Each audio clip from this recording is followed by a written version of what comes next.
सरकार ने कल यूनिफाइड पेंशन स्कीम की घोषणा की है और इसे अभी की सरकारी कर्मचारियों के लिए सबसे बेहतर स्कीम बताया।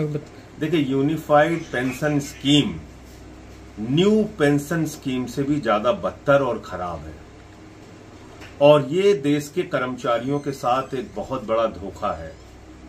और इस पेंशन स्कीम से आपने देश के अर्धसैनिक बलों को निकालकर बाहर कर दिया। वो इस दायरे में नहीं आएंगे। देश के पैरामिलिट्री फोर्सेस इस दायरे में नहीं आएंगे क्योंकि उनकी 25 साल की सर्विस होती ही नहीं। तो जब उनकी 25 साल की नौकरी होगी तभी आप यूनिफाइड पेंशन स्कीम का लाभ उनको देंगे, वरना 10,000 रुपए की पेंशन उनको मिलेगी। दूसरी बात इसमें क्या है कि जब से आपने अपनी नौकरी शुरू की, मान लीजिए आपने 40 साल नौकरी की, तो हर महीने आपका 10% सैलरी से कटेगा पेंशन के नाम पे और उसके बाद पूरा पैसा सरकार अपने पास रख लेगी। मान लीजिए 1 लाख की सैलरी है, 40 साल आपने नौकरी की, कभी 2 लाख होगी सैलरी आगे बढ़ के आपकी, कभी 3 लाख होगी।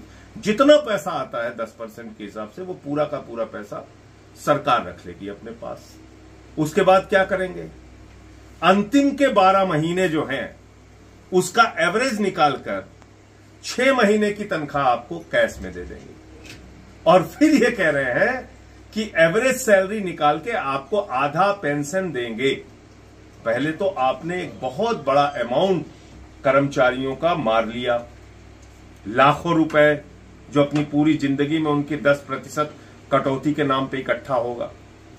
दूसरी चीज, आपने इससे अर्धसैनिक बलों को बाहर कर दिया। बड़ी संख्या में आपने इसमें कह दिया 25 साल की जब न्यूनतम आपकी सर्विस होगी, 20 साल से बढ़ाकर उसको 25 साल कर दिया कि न्यूनतम सर्विस जब आपकी 25 साल की होगी तभी आप इस यूनिफाइड पेंशन स्कीम के दायरे में आएंगे।